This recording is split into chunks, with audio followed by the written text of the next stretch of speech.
Back again. Once again, good morning and welcome to another Saturday edition of Breakfast Extra, where we serve our news with a healthy side of perspective and occasionally truth you weren't quite ready for, like today's perhaps.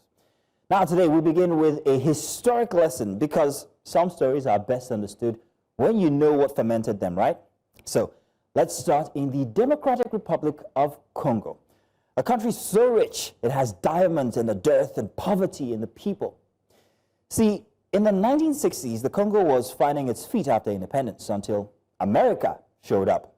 But the U.S. didn't just visit the Congo, it intervened, it interfered, it installed. They watched a young elected Prime Minister, Patrice Lumumba, dream out loud about a sovereign Africa. And promptly, they decided, no, this guy is dangerous, not to the Congo, but to their uranium supply. That uranium, sourced from Shinkolombwe, helped power the bombs dropped on Hiroshima and, if I'm not mistaken, Nagasaki. The Congo inadvertently, quite literally, lit up the atomic age, and the U.S. was never going to leave that sort of resource in the hands of someone that dreams of a truly independent Africa. Oh no. So they backed Mobutu Sese Seko, and the Congo was plunged into decades of looting disguised as leadership, and yet the minerals kept on flowing. But not to Congolese industries, but to foreign ones, especially those that make your electronics, your computers, and American defense systems. Now, it wasn't instability by accident, it was actually instability by design, because the chaos kept prices low, and the goal was never to fix the Congo. Now, let's slide east to Sudan, where oil became the next ticket. The Darfur crisis, while catastrophic, became a convenient moral cover. Humanitarian concerns wrapped around strategic calculation. U.S. diplomats knew that if China kept growing its stakes in Sudan's oil, Washington would lose not just a client state, but a corridor. So they inserted themselves, once again, into peace processes, not just to stop the war, but to steer profit. What they wanted was not peace for Sudan, but peace on their terms. The kind that lets oil companies unpack their bags, drill tankers and everything while the ink is still drying on the ceasefire agreement. See, it's an old formula. Come in as the firefighter and leave as the landlord. Now, let's return to more recent times. Now, just weeks ago, 5 African presidents took a trip to pay homage in the United States to President Trump. Officially, it was diplomacy, but unofficially, it kind of looked like continental speed dating with Mr. Firefox.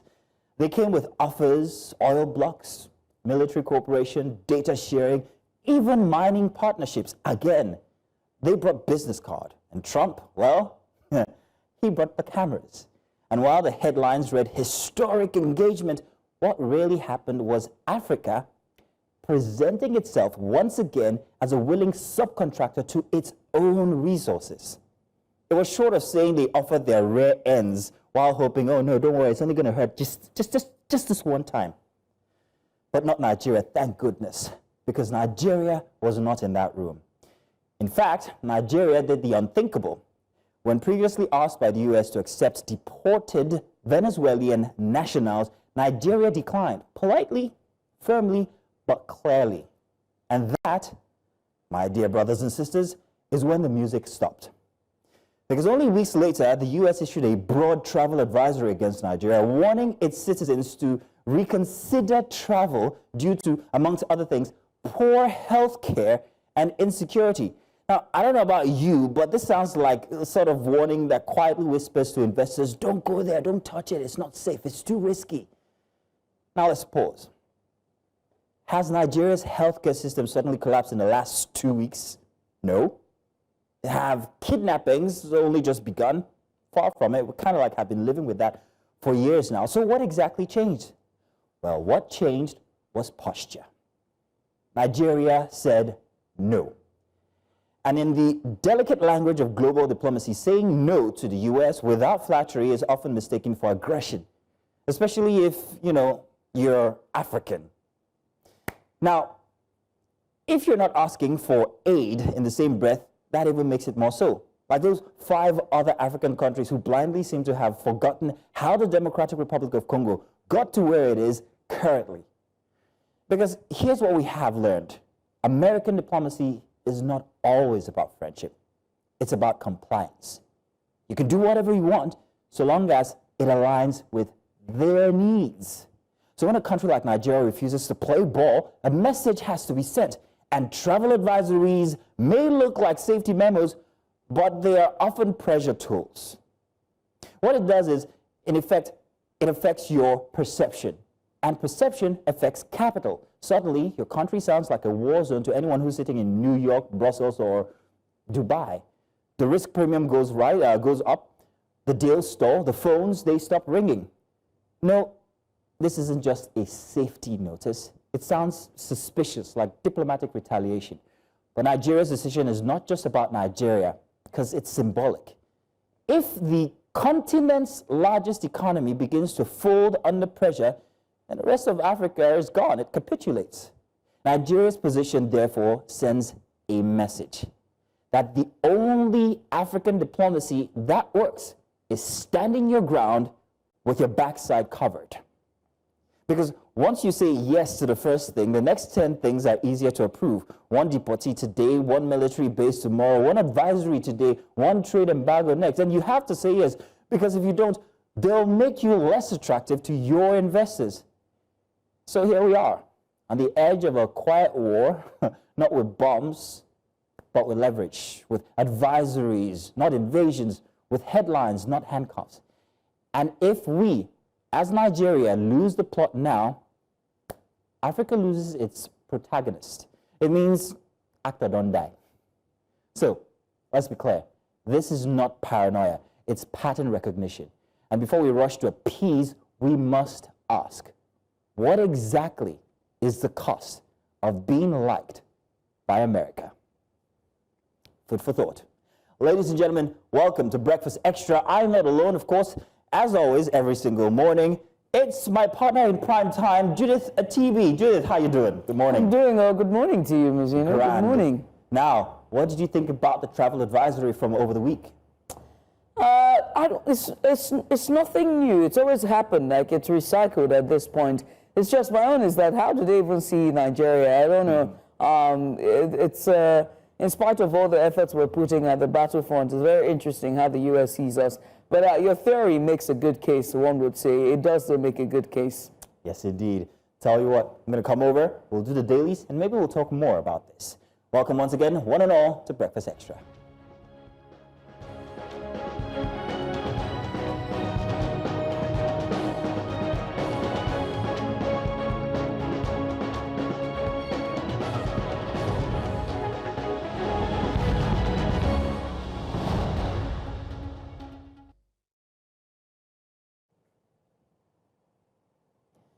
And once again, good morning to you and welcome inside of Breakfast Extra. As always, it's going to be a bumper show for you. And today, first, we get started with the APC as the party now has a new national chairman, Dr. Nentawe Yilwatda. But beyond the announcement, we ask what this reshuffle means for 2027 and for an opposition still struggling, or better yet, have now found its fruit, a very big one at that. Then the defections that continue from PDP, Labour, all the way to APC. And now we'll head from there to the new ADC-led coalition as well. We'll examine what these shifts we're seeing say about political loyalty and the state of Nigeria's opposition. And we head on to the National Assembly as well. It was a busy plenary because Senator Natasha Akpoti-Uduaghan was denied access. There was also conversations about state creation, and those claims were shot down, and many more regarding foreign loans that were also approved as well during plenary this week. We're breaking everything down with our experts. Next, we'll head to the troubling state of the IDP camps in Nigeria. Just beyond humanitarian needs, are they becoming neglected political tools? We're going to discuss that on the program. Plus, our extra special today, we've got an extra special guest for you. It's Patrick Doyle. He's going to join us to talk about life, Nollywood, and staying relevant in an industry after decades and how it's never stopped, an industry that just never stopped metamorphosing and changing. And finally, we ask the hard questions about the U.S. travel advisory on Nigeria. Is it really about security, or is Washington sending a different kind of message? As always, we have plenty for you. So let's get started this morning. First, we're going to a short break. When we return, we'll get started with our big report today.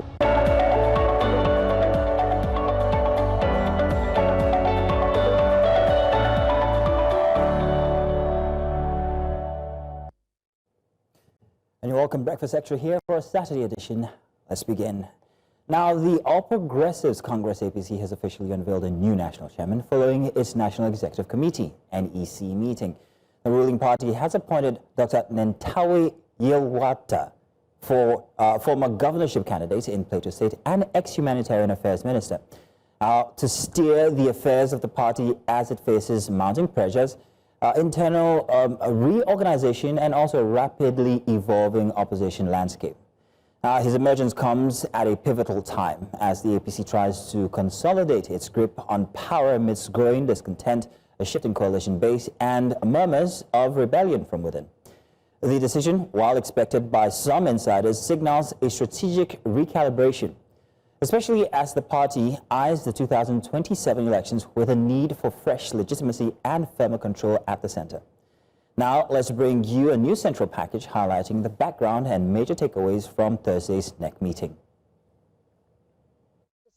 The APC National Executive Council elected the Minister of Humanitarian Affairs and Poverty Alleviation as the new national chairman. Let me first of all say congratulations to you and to the leadership of our party, including all of you seated and those who are absent. This is a great day. Yes, we should leave a legacy of development, and the governors are here, 23 of them, to help identify with the Minister of Federal Capital Territory, FCT, and we should put a committee together of progressive governors. The appointment follows months of internal consultations and marks a significant turning point as the party sets its sights on strengthening its national structure ahead of future elections. I do not take this mandate for granted. I want to accept it with gratitude and with my full heart and full mind to work together with you to build the party, knowing that all of us here are the mechanics of the party, and the party is our vehicle, and we'll fix it and move it to our destination of choice. I pledge, without hesitation, that I will work with everybody in the party. I'll unite the party, I'll build the party, I'll expand the party with you as the focus and the building block and the support that I will require to drive the party as needed by all of us so that we can fulfill the dream of Nigerians who have reposed their hope in the Renew Hope agenda. With the appointments now sealed, all eyes are on the new chairman to deliver on the party's promises and strengthen grassroots engagement. In Abuja for News Central, Bettina Nweli.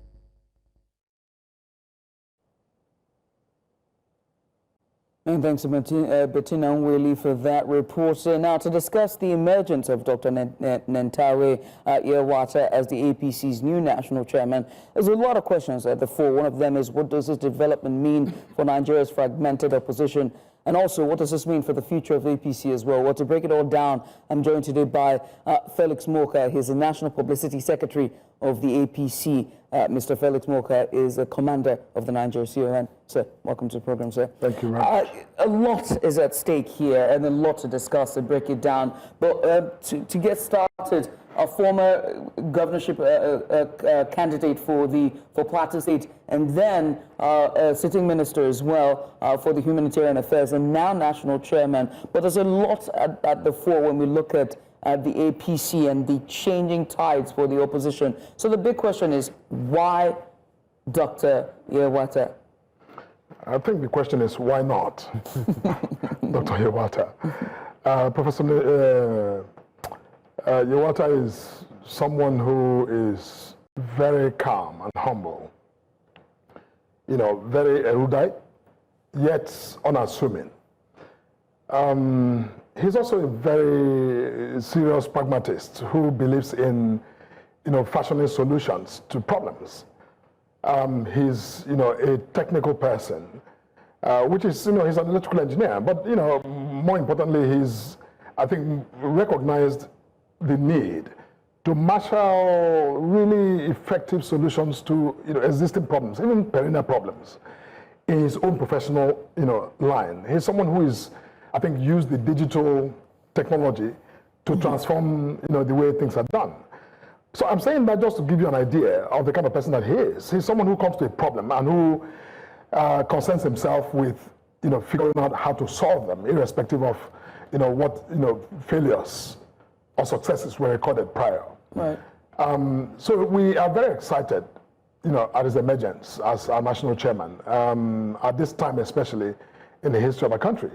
If you notice, he's unlike, any other chairman who has come along. He's new, he's a breath of fresh air. He doesn't have all of those other trappings. He wasn't a former governor, even though he attempted to be governor in Plateau State in the last election. But he was not a former governor. So he brings this, fresh energy that hopefully everyone in the party, both young and old, can relate to, can, go with to support him to succeed. I think that's what he was, some of his comments he was making when he It's very interesting that you said hopefully he'll be able to hold both old and new people inside of the party, because the discontent inside of the party is actually showing, much like it is inside of the LP or PDP. So the question is whether Dr. Yilwatda has the capacity to be able to hold all these different groups together at this very critical time, 2 years away from 2027. It's absolutely important that the APC consolidates its strength and be able to run run against any opposition, whether the PDP or the ADC. Can he do it?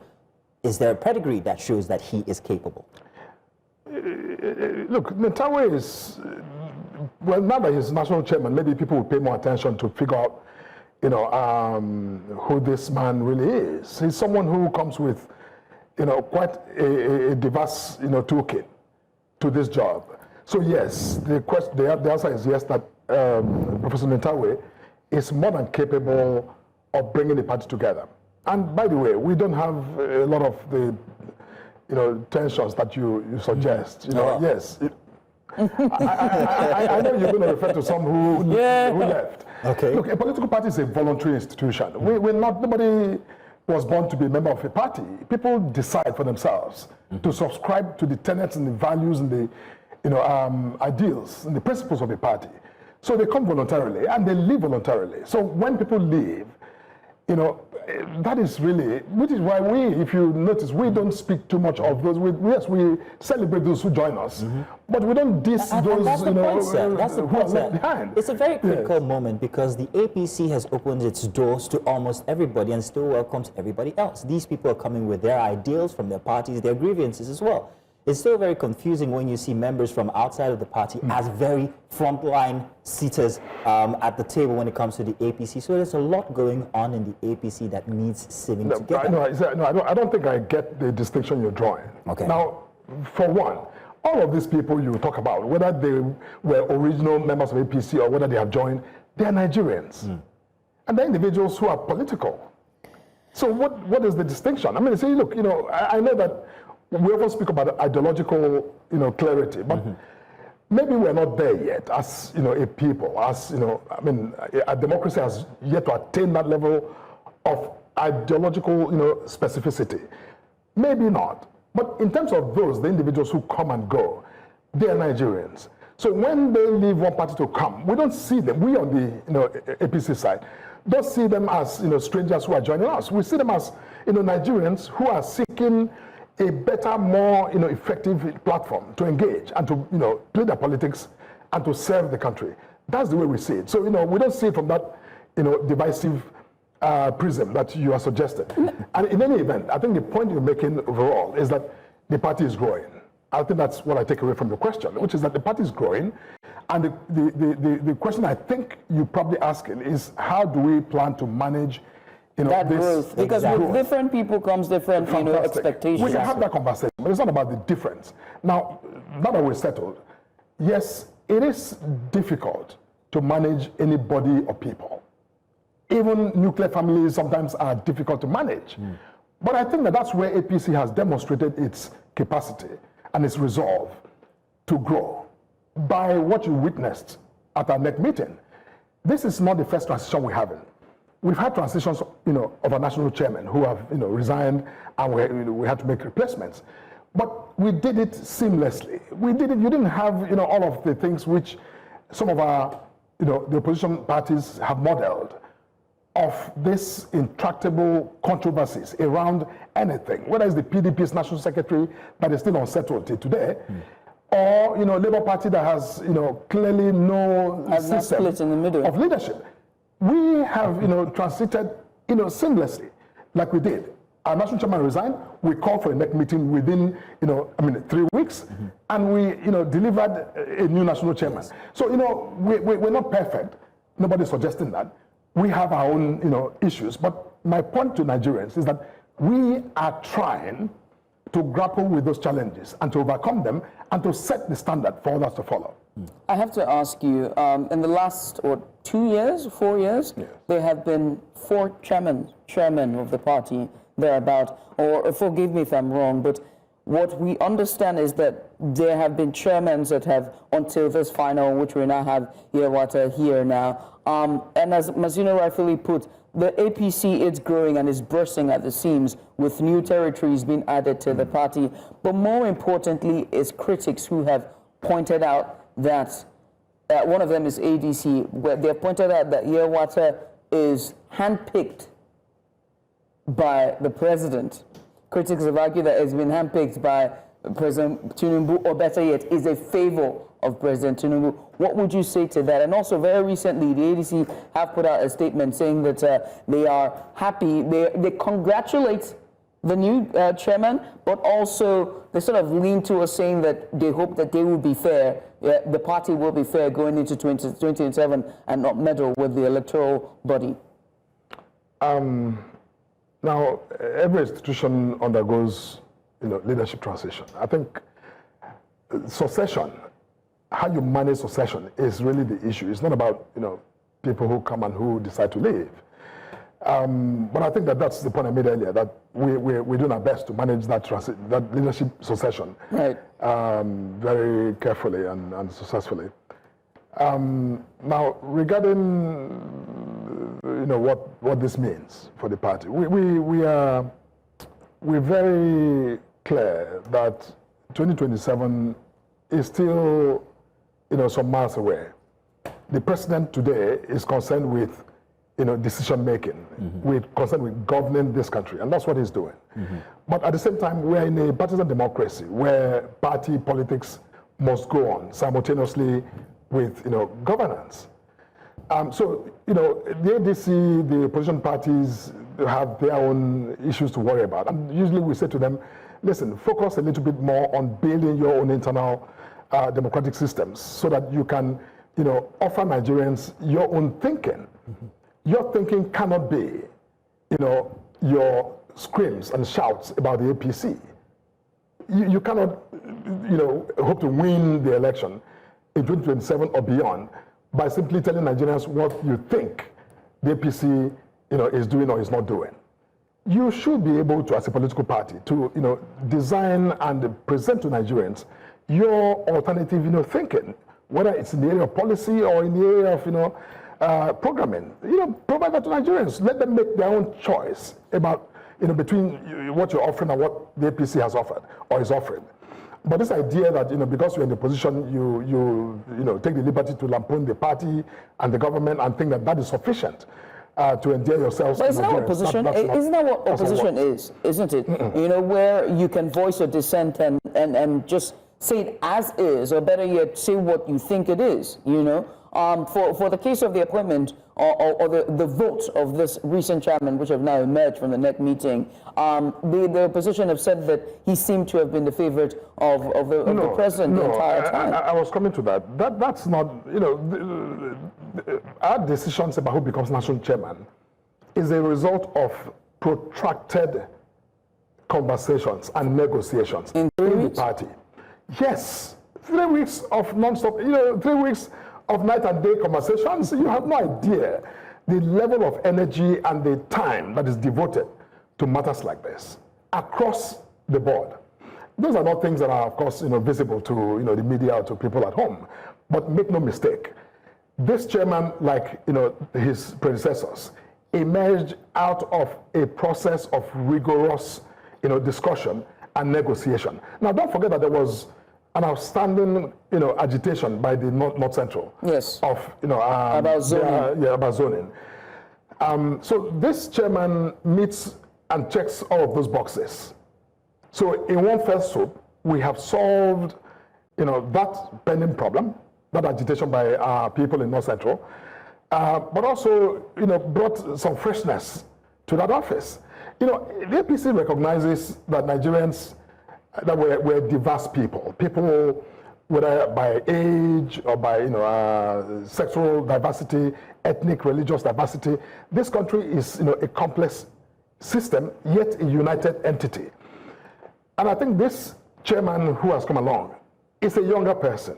Like you said, doesn't carry all of the trappings that people expect of, you know, which is why somebody in the opposition might suggest, you know, this was handpicked. But no, but this, you know, the criteria was set, and he fit the bill as agreed to by all of those who should be at the table and who should participate in the making of this decision. So it was a consensus decision. So it is wrong and mischievous for the ADC or anyone to suggest that this is the president's, you know, pick, that he was handpicked. That he was a minister, it didn't exclude him from consideration anyways. Well, he's got big shoes to fill up, right?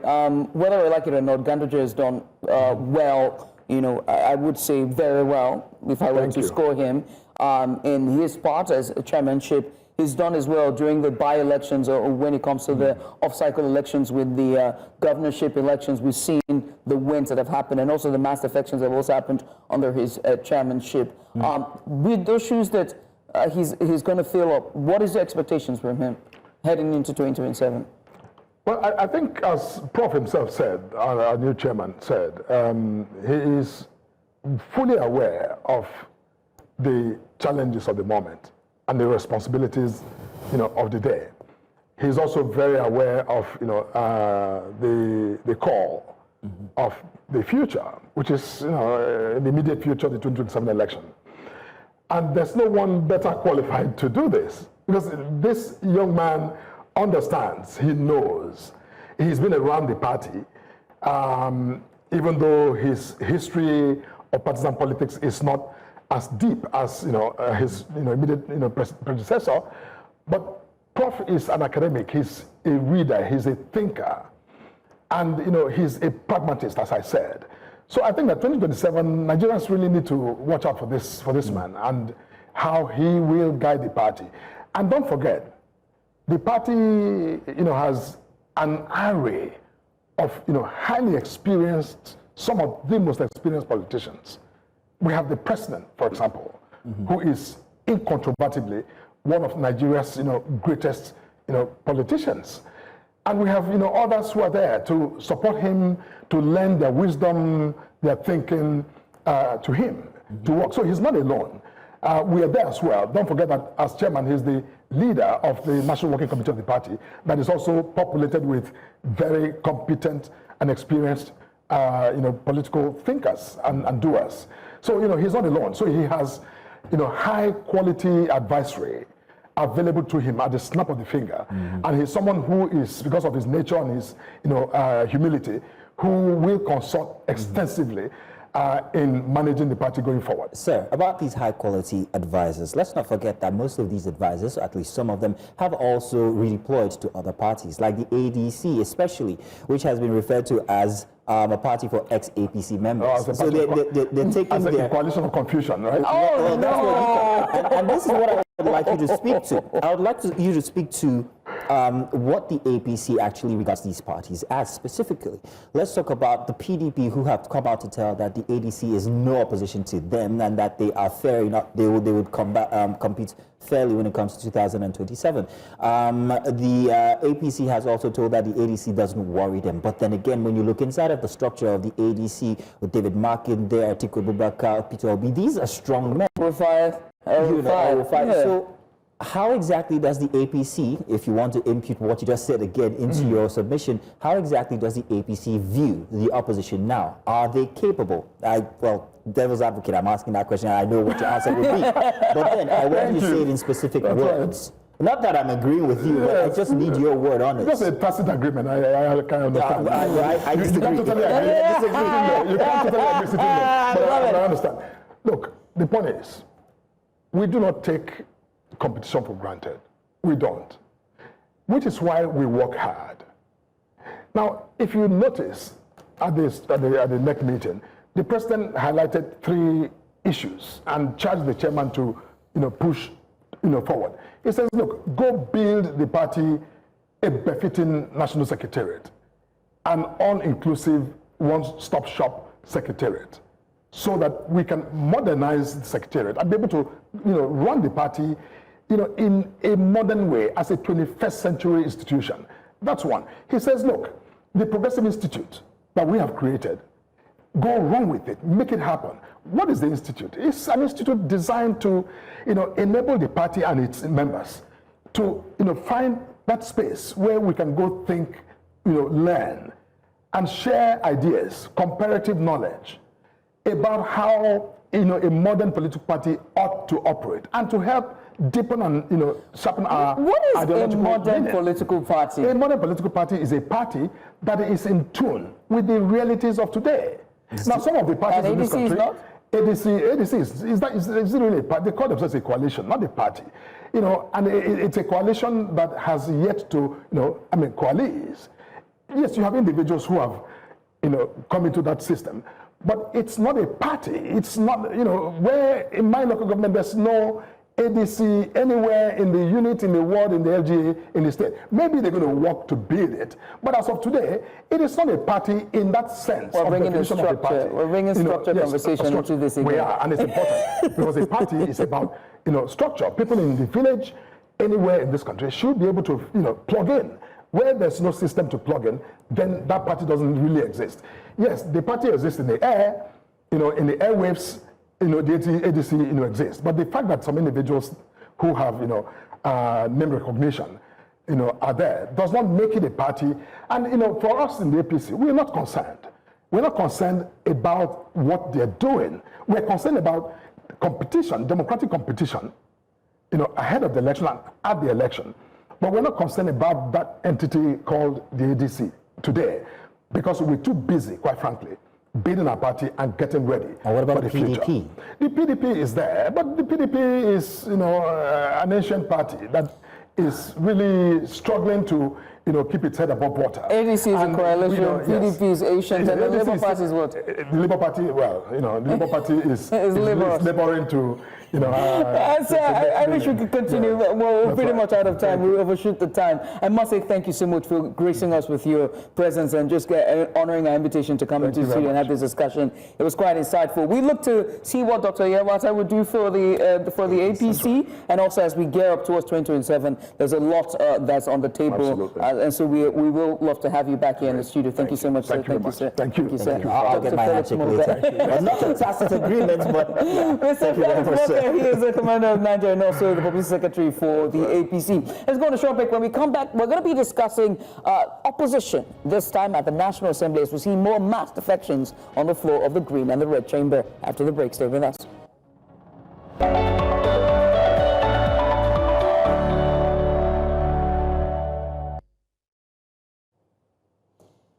Our big story for this hour is one that strikes at the very soul of Nigeria's democratic structure, the identity crisis within the opposition. Over the past week, waves of defections have rattled both the PDP and Labour Party, with significant figures in parts of the state. And this time, they're all jumping from the Labour Party and the APC. This time, sorry, the Labour Party and the PDP to the APC. Now, while the defections are nothing new in Nigerian politics, what's different this time is the scale, the timing, and the emerging narrative.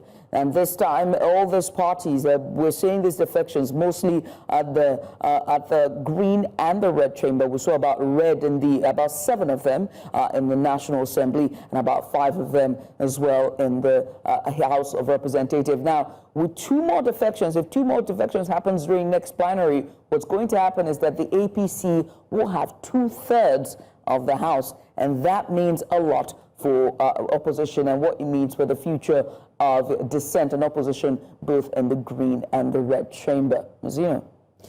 So, now, citing disillusionment with traditional parties, disaffections have been happening across the board.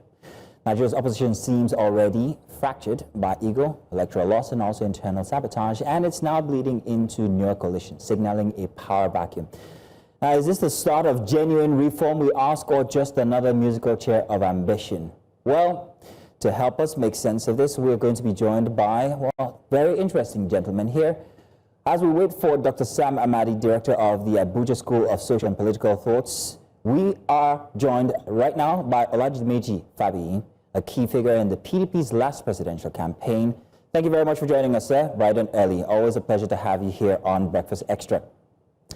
So, Mr. Fabiyi, you've been at the heart of the PDP's electoral engine. What do these defections say about the party's current state, especially at the grassroots and middle leadership level? Thank you very much. Good morning, my sister there, and thank you for bringing me. I think generally it's not good for our polity, it's not good for our democracy. Defections, happens in any, especially when we are facing an election cycle that we're facing now. It's really sad that Nigeria, our political into more delicate, taking more delicate, position. We've seen defection in the past, but those defections are usually based on principles, are usually based on, on genuine reason or some point. But what we're witnessing now is so disturbing, is so alarming. When you ask all these people why are they defecting, they will not tell you the real reason why they are defecting. Look at some of the governors that left. I can't imagine a governor telling me that he's defecting because he believes the ruling government is doing well at the national level. They will tell you because they don't tell you why they're actually leaving. That is because they want to secure their second-term ticket, or they want to install their successor. They won't tell you all of these things.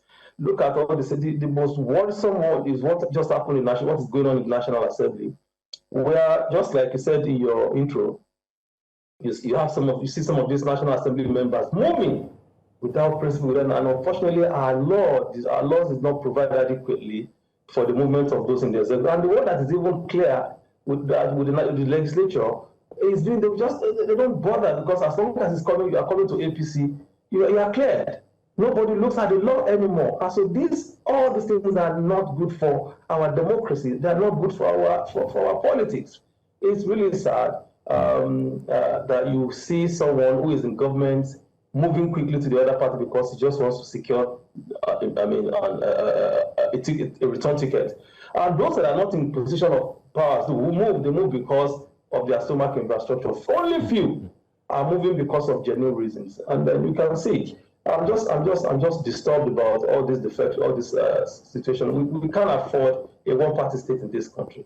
Imagine the APC goes ahead and secure the other 2 or 3 remaining members in the Senate. It means they can do whatever, whether the law favors Nigeria, whether it's good or bad, they can just go ahead and do it because they have to talk. They don't need any other opposition to stop them. Okay. This is not healthy for our democracy.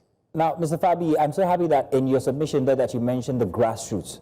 So I'm wondering if the PDP is seeing what's happening here with all the defections away from its party to other parties, especially the ADC. What exactly is the PDP's, view of the coalition being put together with these very big names as it affects the grassroots? Noticing that the grassroots, sometimes mostly neglected by people at the top, may not be aware of all of these mass defections. How does it affect the upcoming elections for 2027? Well, my brother, I thank you very much, because let me tell you, grassroots are not part of this equation at all, as far as these people are concerned. They don't care about the Nigerian people. These guys are only concerned about themselves, and what they don't care about anybody. You can imagine recently, Osun State Governor, the man I respect so much, coming out to say, I am in PDP, but I'm going to support President Tinubu. Who does this? They don't care about anyone. It's just about them, what they want to get. They don't even think about the grassroots. So I don't know how this is going to help even PDP. You know, PDP, as we see today, is my party though, has become a parastatal under the APC. It's clear, everybody knows that. And I look at the leaders talking because they are not honest with the people. They create a kind of they'll give you a kind of picture that all is well.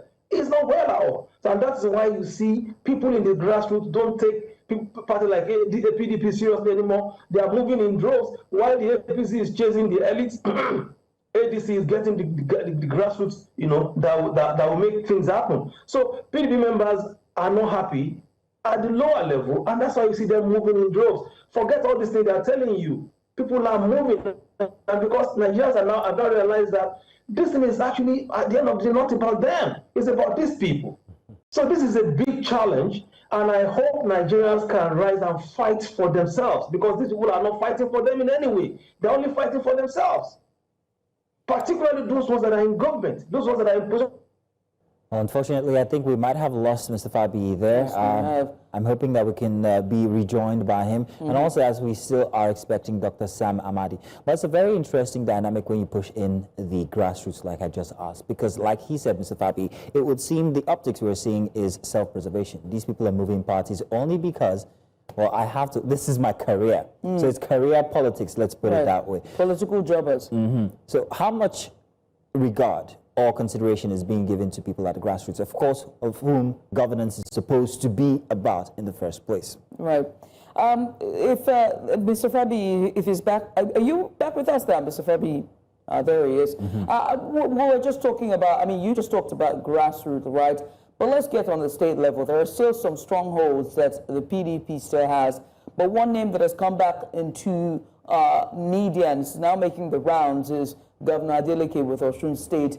And we've also seen most of the lawmakers of Osun State defected from the PDP to the APC at the National Assembly there. Do you see that change or that defection sweeping all the way to the governorship level, or even more than that for Osun State? Do you see a hostile takeover like the way it happened with Delta State? Honestly, as a matter of fact, that is the problem. The governors are actually the problem. That's why you can see when the governor moves, you see the assembly members, even the National Assembly members, move with him, because they believe that if they're not with him, if they don't support what he's trying to do, they may be out of the question. And it still takes us back to the same thing we're talking about, that these people are not doing this for anyone except themselves. They're not doing it for anybody except themselves. So when the governor moves, you will see, but the people are getting more aware. And I tell you, this election that is coming is not going to be about party politics. It's going to be about people challenging their leaders, people who are leading them. That's what you are going to see.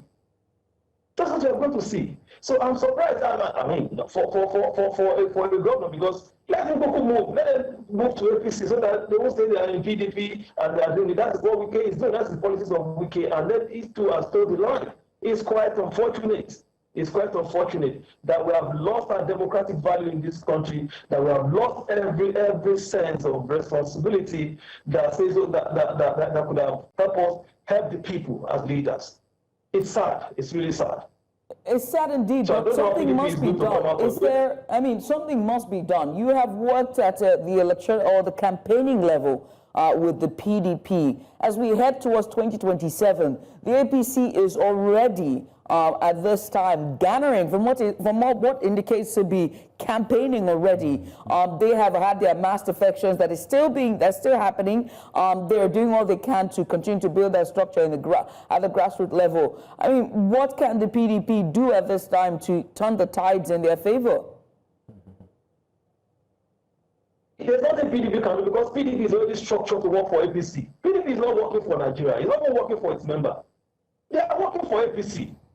Those you see in PDP today are already sold out to APC because the man that is controlling the PDP now, and that's why I thank the former Vice President Atiku Abubakar for sacrificing this. Okay, go and do what you want to do with it. I can never be part of this.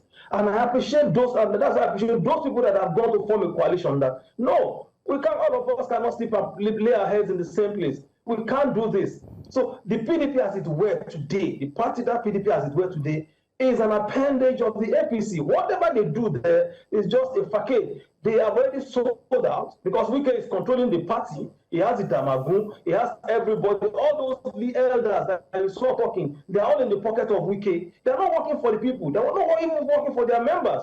They are working to support Tinubu. So forget about PDP coming out of it. Forget all these things. Now they are asking Peter Obi to come and be their candidate.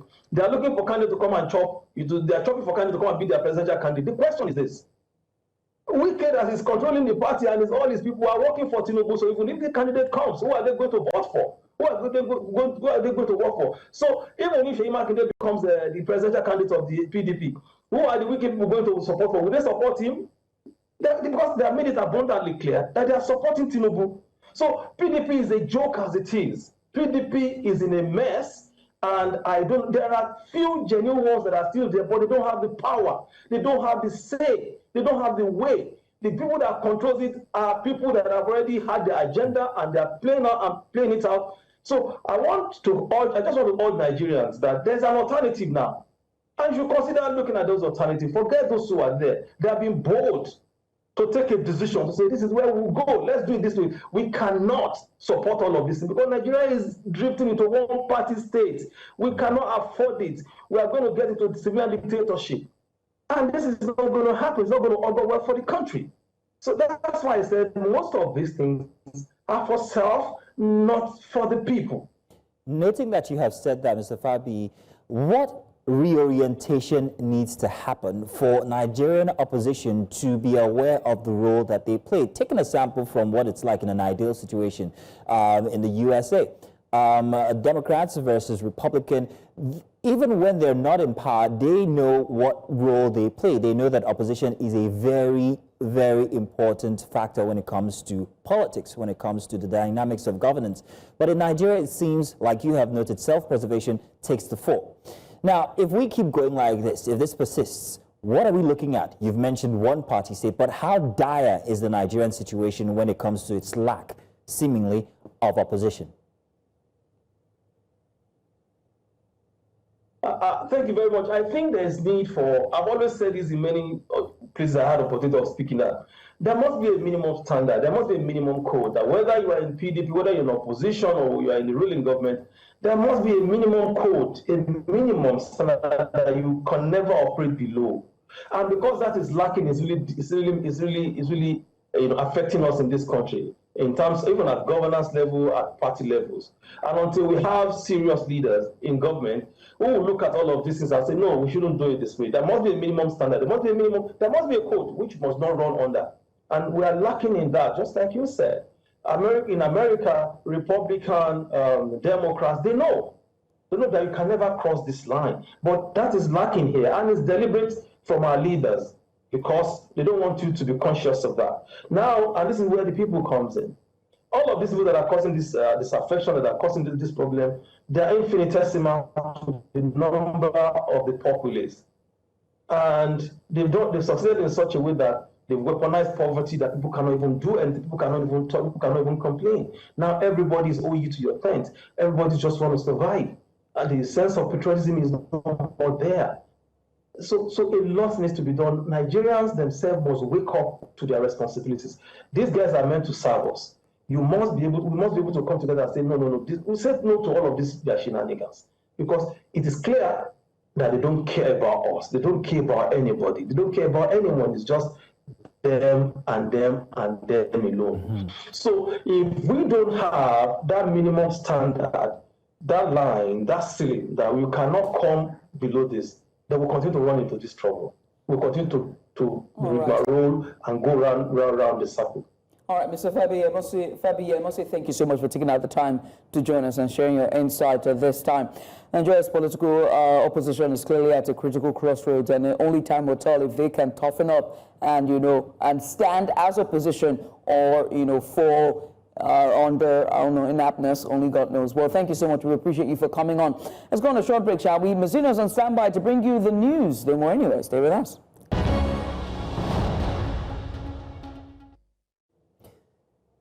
Good morning once again. It's the top of the 9 o'clock hour here and time for the headlines. My name is Mazino Appeal.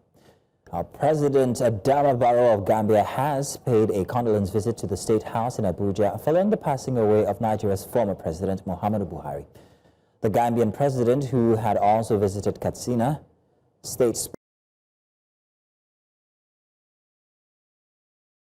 to newsmen at the presidential villa in Abuja, saying that the passing away of the late former president was a big loss to the continent, describing Buhari as a statesman who stood for integrity and was also a symbol of African unity.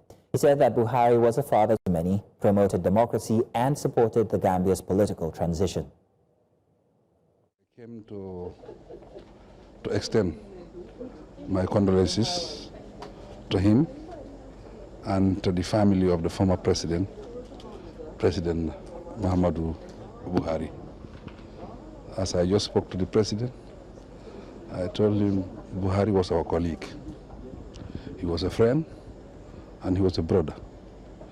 He was a father figure to us. And he was a very humble president.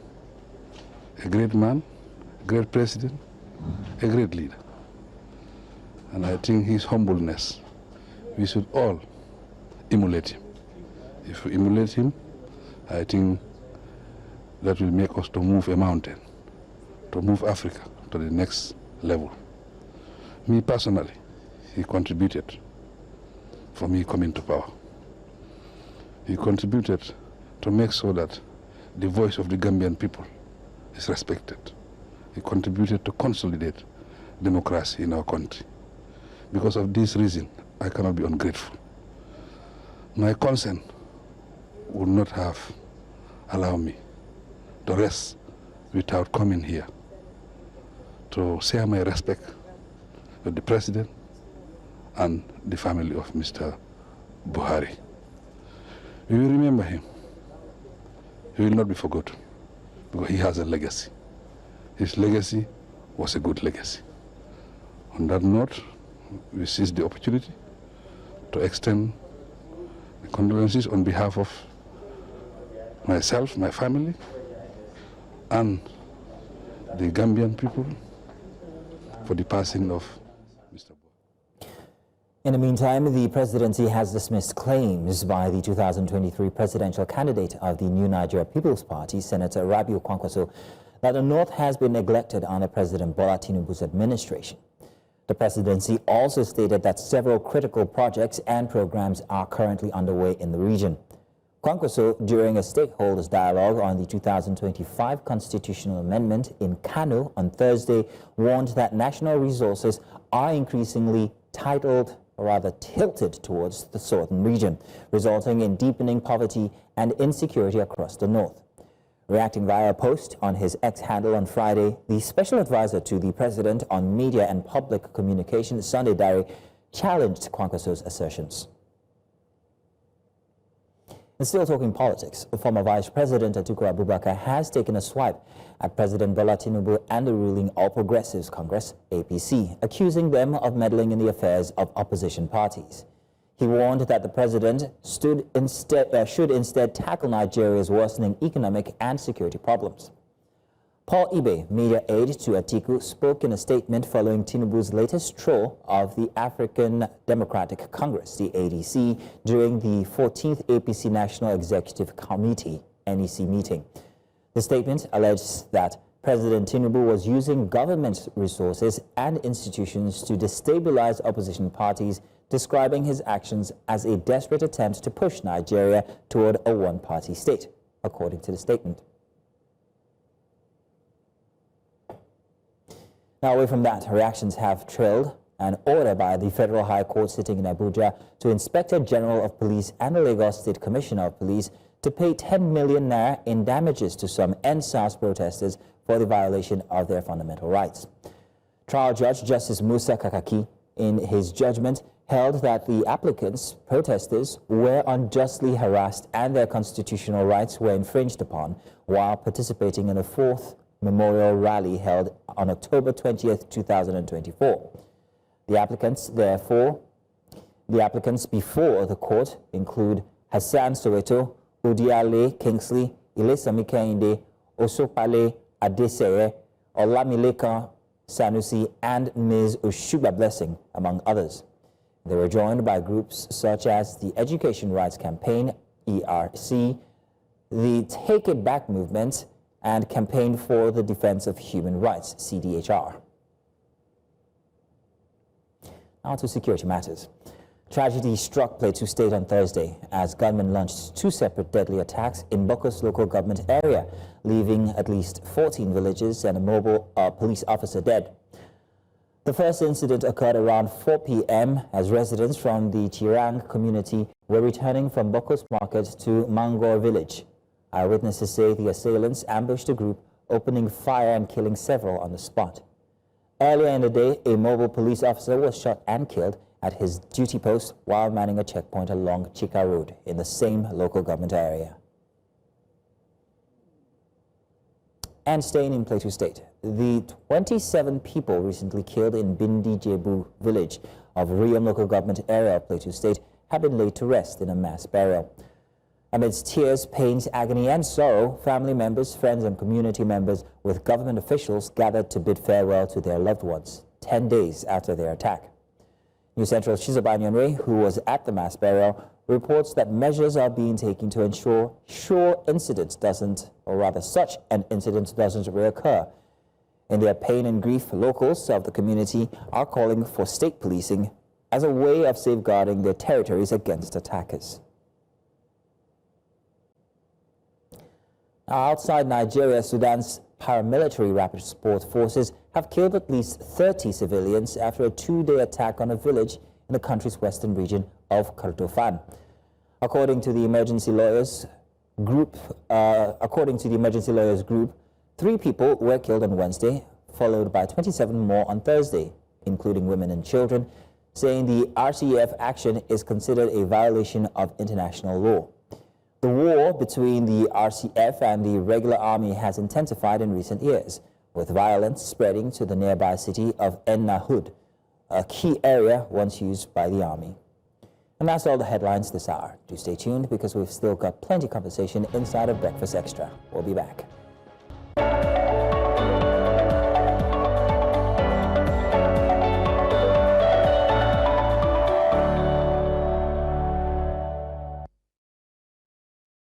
Hey, welcome back. It's time for another big story. Now, it was a dramatic week at the National Assembly, one that exposed not only political tension but institutional fractures. Now, Senator Natasha Akpoti-Uduaghan, elected to represent Kogi Central, was barred from accessing the Senate chamber despite a Court of Appeal ruling affirming her mandate. The altercation between her and the security officials brought to the fore serious questions about separation of powers, constitutional obedience, and gendered gatekeeping within Nigeria's legislature. But that wasn't the only headline. The Senate also poured cold water on proposals for state creation, calling them impractical at this time, even as it approved a fresh round of foreign loans, raising concerns over Nigeria's escalating debt burden, legislative priorities, and also national equity. Now, let's bring you the full story in this package filed by Sergey Ibrahim for News Central. We'll bring you that report in subsequent time. Apologies for that. In the meantime, to Join us to sort of unpack all of this. We're joined by Sagir Ibrahim, our National Assembly correspondent, who's been tracking these developments from the capital, Abuja. Also joining us will be Honorable Victor Chukwemele Obuzuo, who is a member of the House of Representatives for Ahoada West Ogba Egbema Indoni Federal Constituency in Rivers State. Also joining us on the program today is Dr. Tonye Jaja. He's a seasoned legislative lawyer and expert on parliamentary law and procedure. Gentlemen, thank you so much for joining us. I appreciate you for coming onto the program this morning. Sagir, let me start with you. We saw the live visuals that happened. In fact, before we get into that, we now have your report. Let's bring that report that you filed in from plenary this week. Here's a report from Sagir Ibrahim. Well, it was a tense morning here at the National Assembly complex as security operatives prevented Senator Natasha Akpotu-Uduaghan, the Kogi State lawmaker, from entering the complex. Flanked by her supporters and journalists, the embattled lawmaker had decried what she called an unconstitutional denial of access, maintaining that her suspension had been set aside by a valid court ruling. While Natasha stood locked out, plenary resumed inside, with the Senate announcing plans to hold a special valedictory session on Wednesday to honor former President Muhammadu Buhari, who died in London on July 13 at the age of 82. The Senate President, Godswill Akpabio, also used the platform to debunk reports that 12 new states had been created under the ongoing constitution review. Senate President Akpabio had clarified that while there were proposals, none had passed the rigorous stages required for state creation. Also, the Red Chamber has approved the federal government's external borrowing plan for 2025 to 2026, which includes loans totaling $21 billion, 2.1 billion euros, and 15 billion Japanese yen, among others, for key infrastructure development projects.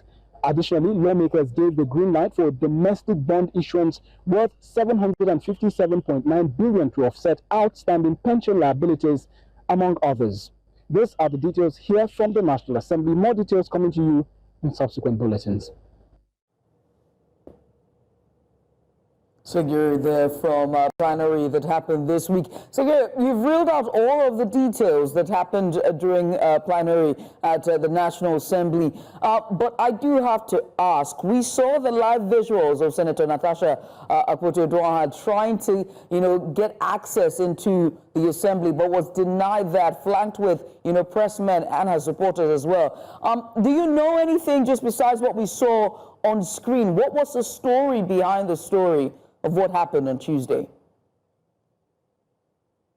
Good morning, Judith. Good morning, Maz. Good morning, viewers. It follows, of course, her announcement that she was going to resume. Of course, this was the second time that she had made the announcement. She had made a previous one, I think, around 2 weeks before this one. This one happened on the Saturday, I think also last week, Saturday, when she was commissioning some projects in her senatorial district. She was in an interview. She had explained that she would be returning to the National Assembly and resuming her duties as senator representing Kogi Central following the ruling of the Federal High Court. She did just that. She was at the entrance of the National Assembly, flanked by supporters, flanked by activists, and of course members of the media who were there to capture the moment. She made an attempt to enter. She was not allowed to enter the premises with her vehicle. She alighted, and of course, in company of all of these individuals that came to show support, she proceeded to the main entrance of the National Assembly. It was locked, and everyone was prevented from going in and out. Personally, I struggled to weasel my way out of the National Assembly just to be able to get and report all of this. Well, that happened. She completely was denied entrance into the premises. The media was there to capture it, and of course, she made her statement adding that she was going to be returning to the court, this time the appellate court, to seek proper interpretation of the judgment of the Federal High Court.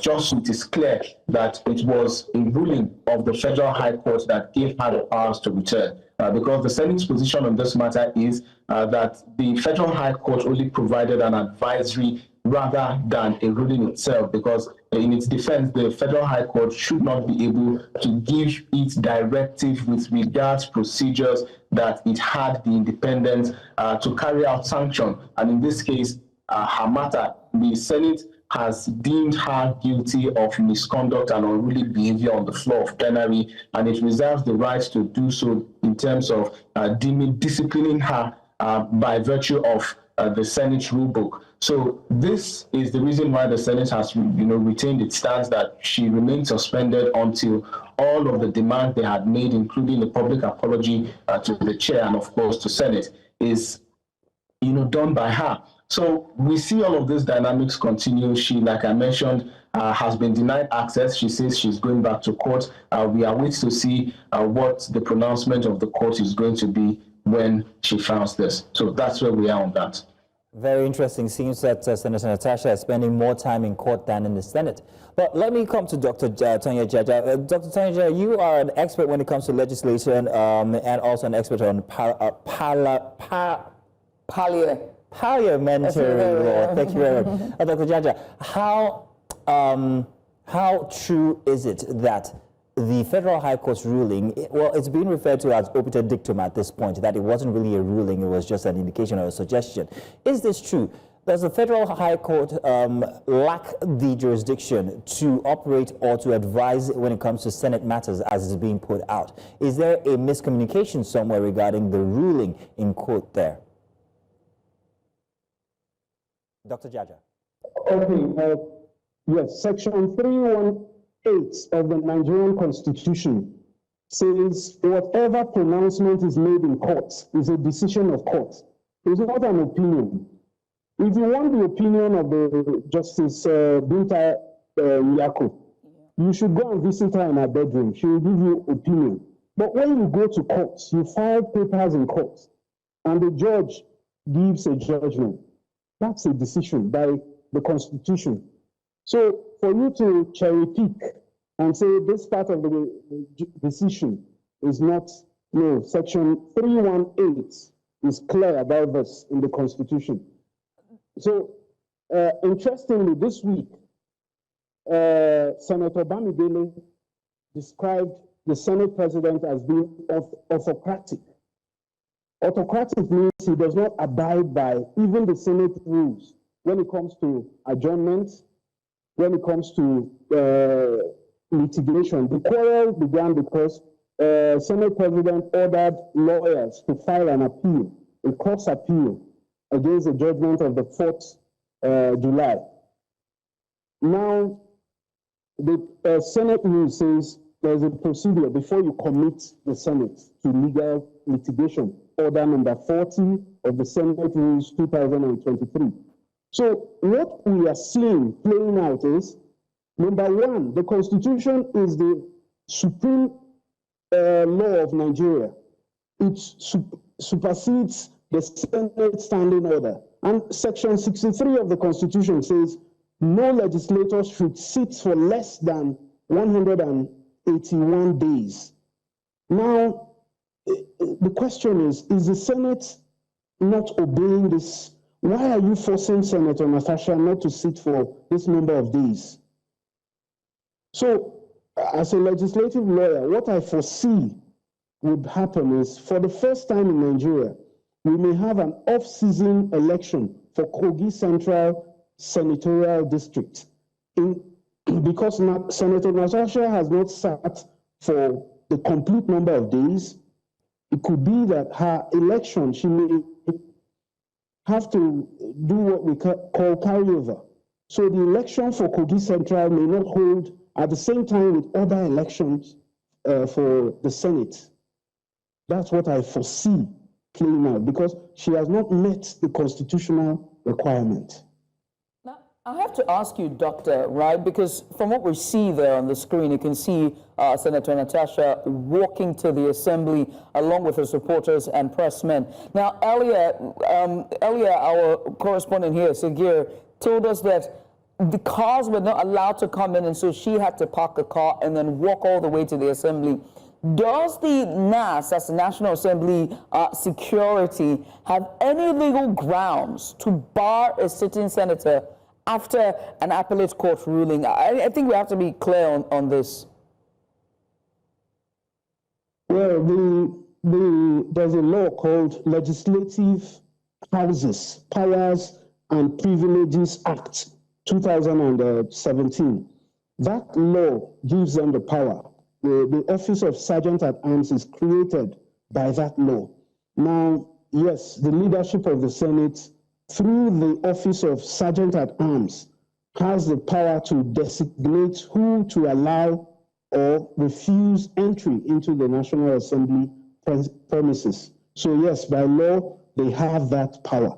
However, the question is, can a legislation supersede the Constitution?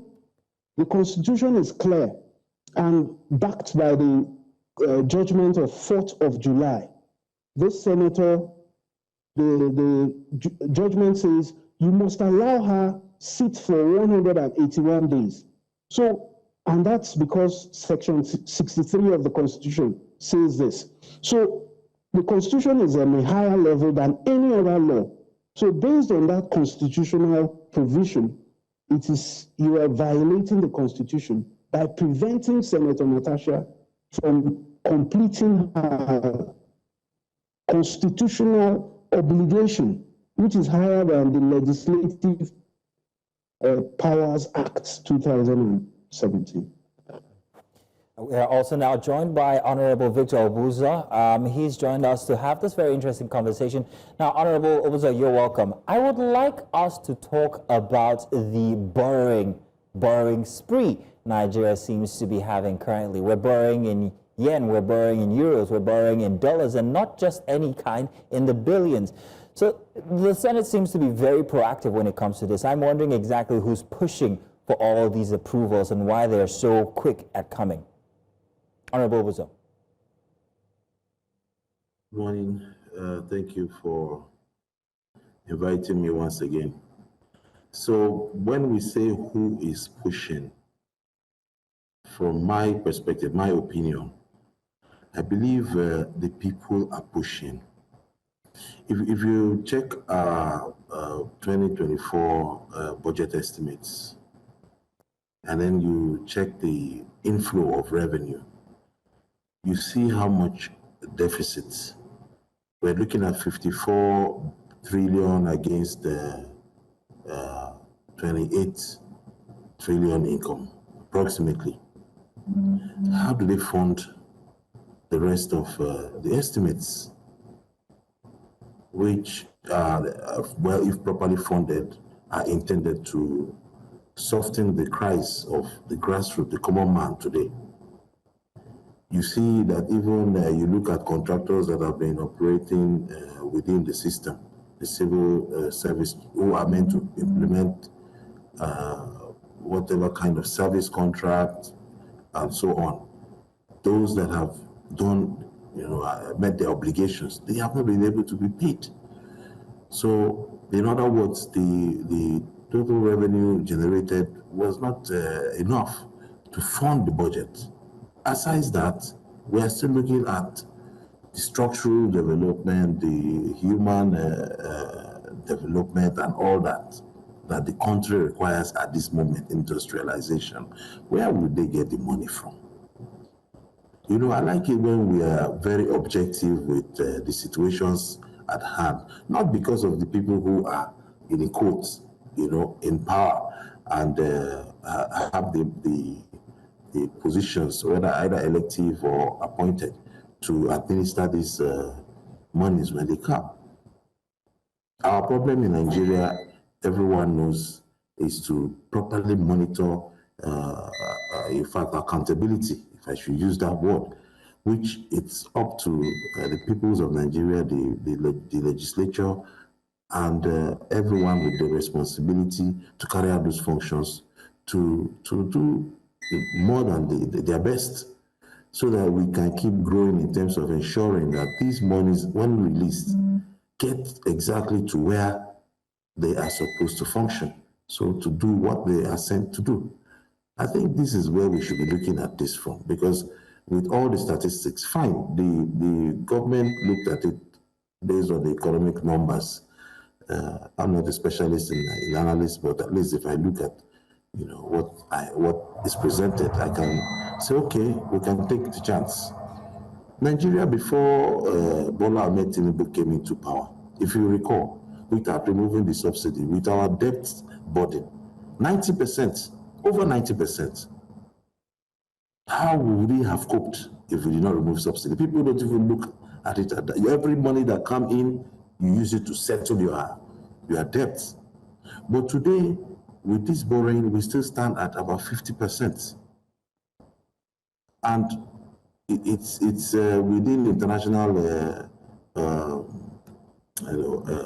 limits. So you can say, criticism is good.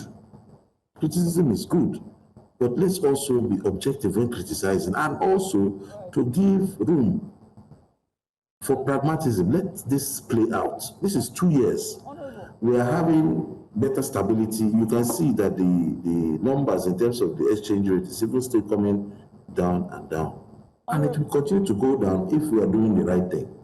Honorable, the Naira was already destroyed. Yeah, go ahead. Yes, I was going to ask you, right, and now that we're talking about the transparency clause and pretty much the subsidy and just the state of the economy, as we discuss this loan, this foreign loan that the Senate has approved during plenary this week, transparency clause is one of the biggest issues, right? If you say that let Nigerians wait these 2 years, and even criticism is good, but the 2 years we must wait to see how this will play out. Subsidy has been removed for what, 2 years now? Do we have the details of what that money has been redirected to? Have there, in terms of transparency clause, do we know the fine print, the details of where this money is being channeled to? As we are going 2 years into this administration to take foreign loans that are concessionary, as this administration would say, what are the details of this money? We just know the sum lump. We don't know where they're directed to, the agencies that are taking them, the MDAs that will be receiving them. Will there be transparency for Nigerians to see in terms of the subsidy and this foreign loan? So that's a good question, and it's an opportunity to let Nigerians know. And also, when they listen to a lot of people speak, the media is an avenue to reach out to people. Information that may come out may be true, information that may come out may be false. A lot of people may use it to mislead the people. Some may have integrity enough to say it as it is. We have a Freedom of Information Act, and there's no one who needs information about government activities who requests that will not be given, first of all. Second of all, you can see that although the activities this administration met had already put the system in a very tight corner economically, after the removal of the subsidy and also floating of the dollar, the devaluation was a lot. So a lot of money from the subsidy being given to the people is not really as effective as it should be in terms of the value.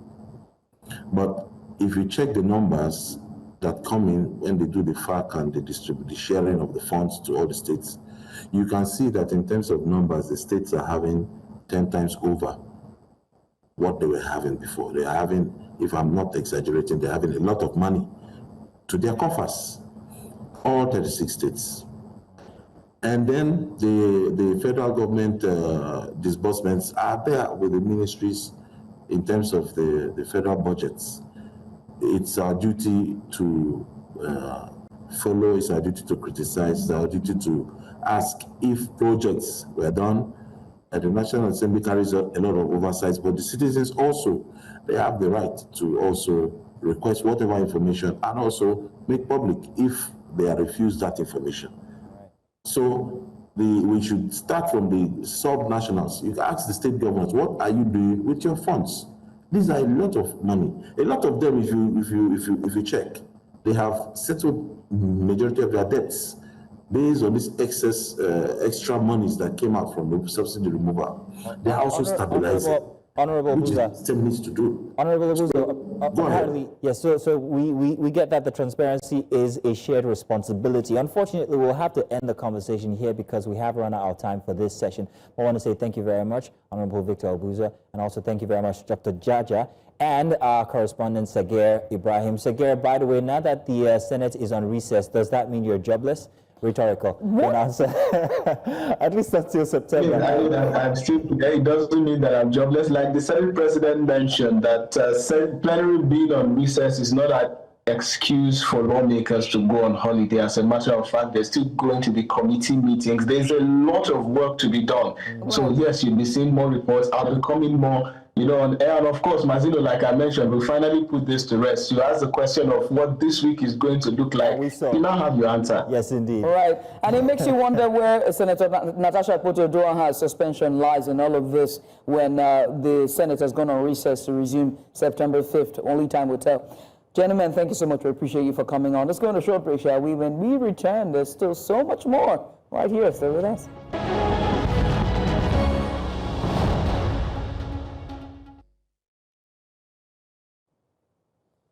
And welcome back. Displacement has become a silent emergency in Nigeria. From insurgency in the northeast to communal violence in the middle belt and flood displacement in the south, millions now call makeshift IDP camps home. But many of these camps are barely habitable. Too often, they are hastily constructed for optics, conveniently timed around election cycles, by the way, and donor visits, and then abandoned to rot. What starts as a humanitarian promise quickly degenerates into bureaucratic negligence with poor sanitation, food shortages, zero health care, and no long-term plan for reintegration. So, joining us to discuss this deeply urgent issues are Mercy Ajibade, Miss Aura Peace Ambassador and Advocate for Displaced Persons. She's here in the studio with us. We have joining us Dr. Mohammed Goje. He's the Executive Secretary of the Yobe State Emergency Management Agency and one of the few public officials who has worked directly in field. A bit of correction there. That's Mercy Babajide in the studio with us. Apologies there. Apologies. Yeah. Thank you very much. But let's start in the studio here with us, Mercy. Mercy, thank you very much for your advocacy, first of all. Let's put that straight. It's always very good to see people use their position to help advocate for causes that are genuine, noble of you. However, I would like to know exactly what the factors are. Let's talk about the gaps, first of all, when it comes to displaced persons, especially women and children. How does Nigeria treat these individuals that has caused your advocacy? Okay, thank you for that question. I would first like to say good morning, Nigerians, and it's nice to be on the program here live. So I would start with a background story of what led to me visiting IDP camps. Way back, I'm a broadcast journalist, and way back we have, I used to have a colleague that visits one of the IDP camps in Durumi, Abuja. And then she just called one day and she's like, oh, do you want to visit this place with me? Then I got there and I saw the state at which that place was. It was something that, trust me, I feel like words will not do justice to what that place really, really looks like. Give us an idea, a picture. I think I sent someone the video. So let me just give you a mental picture of what it looks like. So a few months back, I went there, and that was before it started raining in Abuja. And then in my head, I'm like, just one little rain in Abuja, and with the fact that the rains in Abuja, they come with wind. So I'm like, before you know it, this is going to collapse. Yeah, collapse. And I traveled, came back, and then one of their teachers reached out to me, and she showed me videos of what the place was like, because the place is basically just built with roofing sheet. So come rain, come sunshine, makeshift arrangement. And it's not just makeshift, it's the fact that the environment is dirty. It's not just fit for any human to stay there, basically. That's what I can say. And the last time I was there, I remember I could perceive goats. And I was wondering, oh, what's wrong? What's going on? And they said, oh, one of their maybe headmasters, or I can't remember, said he turned one of the classes to where goats would. This is a facility for education that is being used for education. Yeah, for IDP, camps or children living in IDP camps. It's been repurposed for rearing animals. So both children and animal share the facility. Basically. That's unfit. I have a very unfit joke in my head, but I'm going to let it slide. I can't help it. I mean, I have to come to you, Dr. Goje, and ask this question, right? As she's pointed out, just painted this very sad mental picture for us and what the state of IDP camps are like across Nigeria. One begs to ask the question as to why is that? Why is this neglect? You know, why there's so much corruption around it? And why exactly are we still having IDP camps in Nigeria to begin with, giving our resources? But let me leave it to you. Why does it fall to so much neglect? Thank you very much for having me this morning. I think for us to understand this very clear, we have to go back to look at the context and also know what we are dealing with, the population size we are dealing with. That will give us a heads on. To start with, Nigeria faces one of Africa's largest displacement crises because of the decade-long insurgency, and worse is from the northeast part of Nigeria, where according to the last displacement tracking matrix, DTM round 49, we have over 465,935 households, IDPs, across just the northeast region. This comprises of over 2.2 million individuals. That's to tell you the number of displaced persons from just the northeast region. And this displacement is caused as a result of, majorly as a result of the insurgency across the region. And most of the IDPs in those regions live in informal camps, informal settlements, host communities, reception centers, and often, of course, some in poor conditions with hiding some of the health challenges and other things. But then what did the government did in the region where it has the worst crisis of the IDPs? The government, with federal and state government, supported the humanitarian community by adopting the new strategy. In 2024, the new strategy is to have a durable solution for internal displacement. And this is in line with the UN Secretary General Action Agenda on Internal Displacement, where 15 countries, including Nigeria, were piloted for the durable solution. And what does the durable solution entail? The durable solution entails safe, dignified, and voluntary resettlement of IDPs. And how is that going to be done? It has three pathways. Either to return the IDPs to their place of origin, reintegrate them where they have stayed for 5-10 years, or relocate them to a new place that is safe. This is the new strategy. So in most of these places in northeast Nigeria and other parts of Nigeria, officially, most of these IDP camps are closed. But of course, even if you close an IDP camp, if you do not return the IDP to his place of origin, or if you don't reintegrate him voluntarily, safe and dignified into the existing host community, or if you don't relocate them into new locations, there still will be IDPs in self-set camps, in recreational centers, in places that are not even recognized by government. Just like my sister is saying, some of these camps are not even recognized or not official IDP camps, but they still exist. So the majority of this population, apart from the Northeast, are residing within the host community. And you can imagine a primary healthcare center in community A that is providing services for only 100 persons, and additional IDPs 200 came into the community. That facility, that water, that school will be overstretched. And that's why we have all these challenges. So some of the requirements to even do the durable solution, to do these three pathways, is one, there should be security and rule of law in the return areas. That community must be secured, there must be rule of law. Just a second, Dr. There must be housing and land. I hope you can hear us. Just a second. You've said so much, and I really have so many things that I want to pick on and ask about. First off, you talked about either rehabilitating, reintegrating, or returning these IDPs to places where they might be from. This takes a lot of money. It also takes a lot of money to put together these IDP camps. We only get to see these, well, initially, and then after that, nothing happens. It resurfaces again, especially, and I'm careful when I say this, in times of campaigning. We see plenty of people go to IDP camps, or at least show interest in the well-being of people who live in IDP camps. Why is that the state of things in Nigeria when it comes to displaced people, if you want to rope in governance? I think realistically, returning or resettling IDPs is a long process, and it cannot be done alone by government.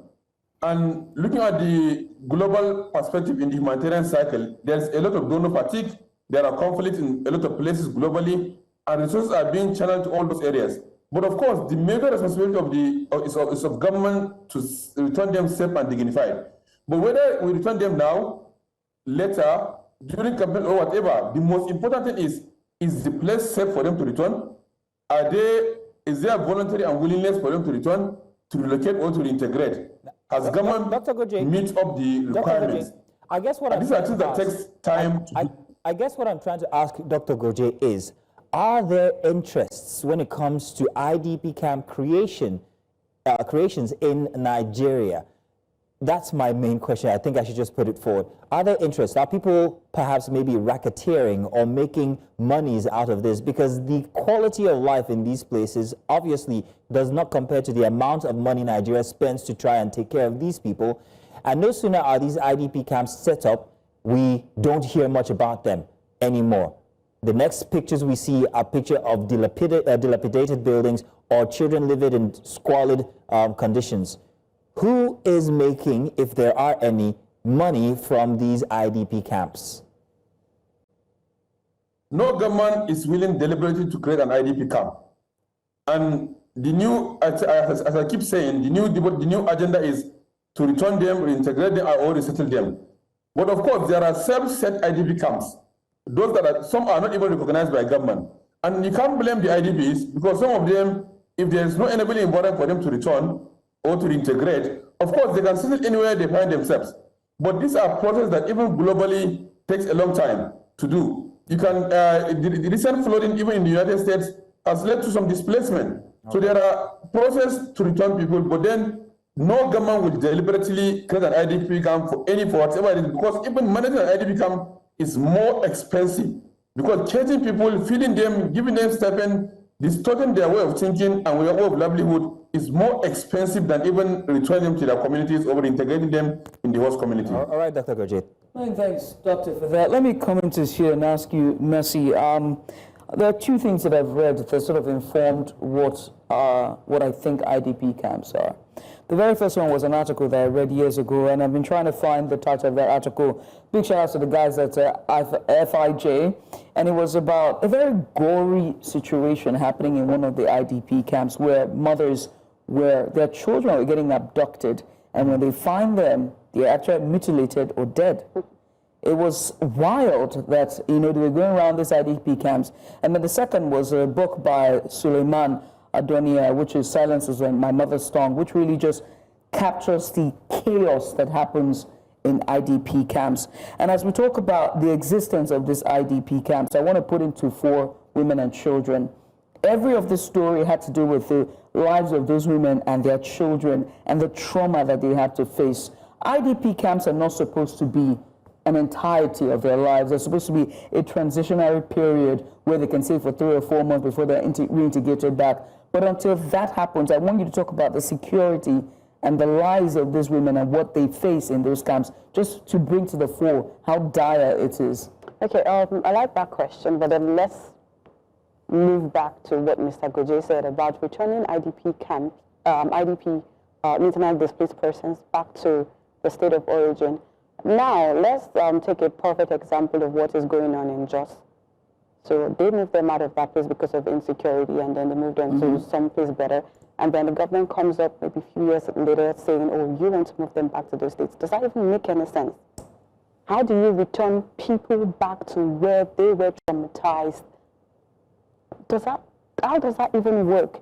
Now, let's move to the insecurity for women and children there. Like I said earlier on, I got to the school and then I saw goats, and we know that even in Nigeria, we are still fighting for equal and same access to rights for women and children. But then getting to the IDP camps, they barely even have security. to say they have something protecting them to start with. I mean, I visit them often. I've chatted with some.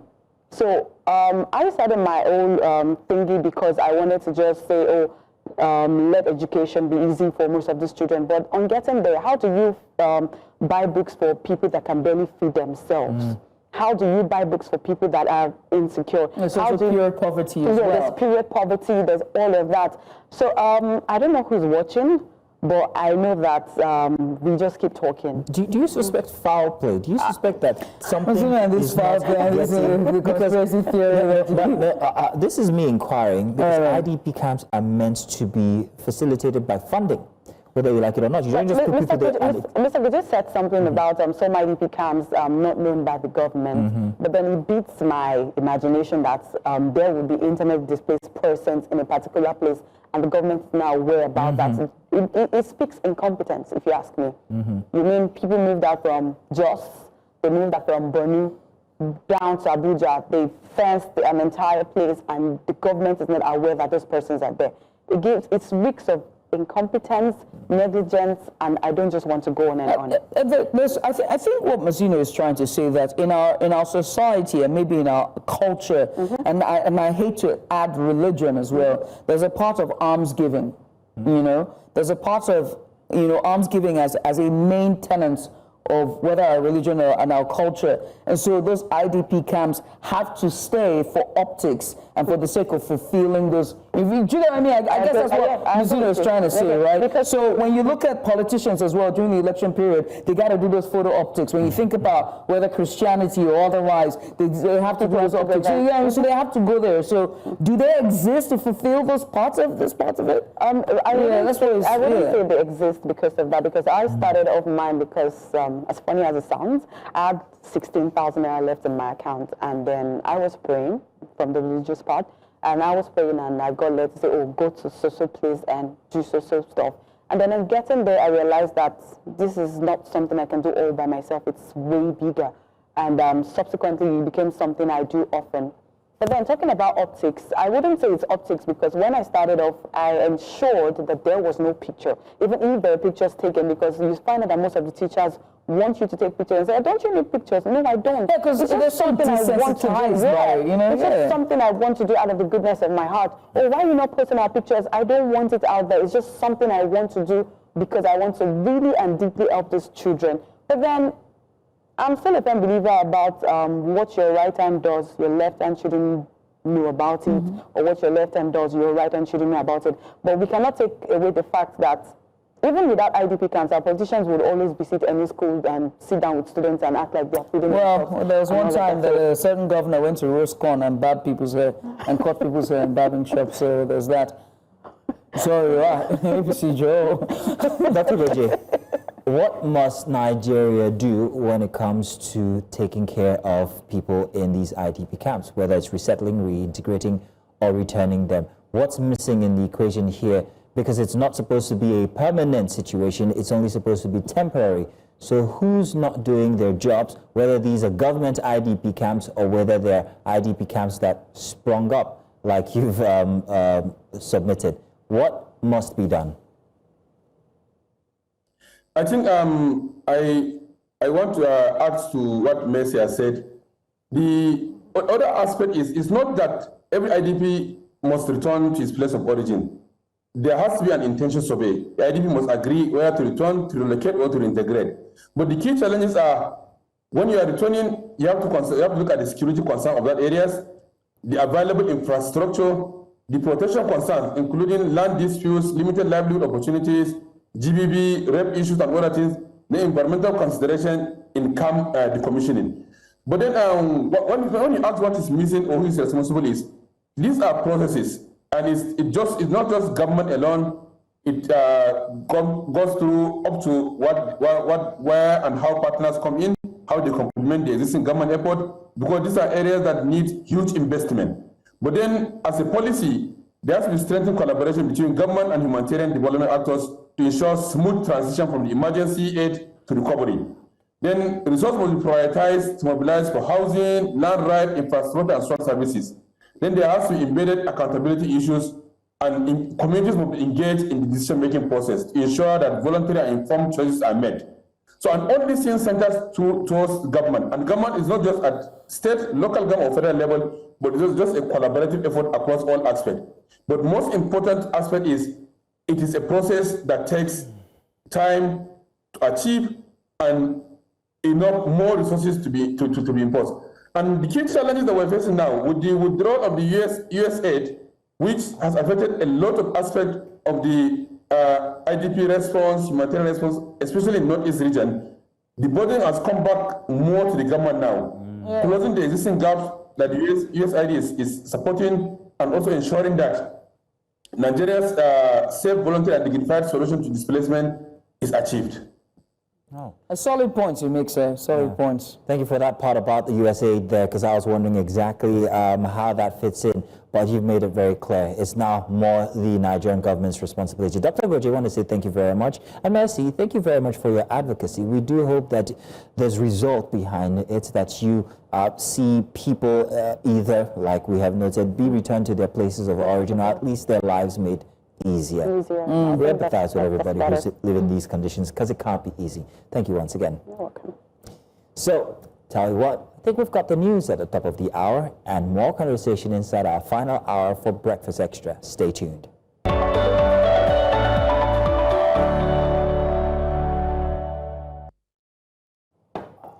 Now this morning, we shine our spotlight on a man whose voice is as recognizable as his face. The man himself, the icon, Patrick Doyle. For decades, he's graced our screens with, I tell you, so much. With gravitas, with width and rare depth, embodying characters that have become part of Nigeria's cultural tapestry. But beyond the acting is a broadcaster whose command of the airwaves helped shape a generation of listeners. He's a creative, a pioneer, a family man, and more recently the subject of headlines that prove age indeed is just a number. This morning he's here in the studio with us. He's warm and wise and still very much a man in motion. Mr. Patrick Doyle, as always, welcome so much to the program. With that intro, all of that for you.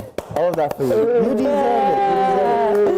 I will tell you something very interesting, and like I said from before we started, every veteran actually, Judith, every veteran starts up from radio, and Mr. Patrick Doyle is no different. Yeah. And it'll interest you to know that we have our origins from radio as well. Yes, that's the so we're not we're becoming veterans ourselves. Yes, of course. Some of us faster than the others. In terms of age. You're welcome to the program, sir. I must say that you're a man who have lived many lives, many professional lives. Indeed. And one has to ask, which one was the most celebratory for you, and which one is still becoming for you?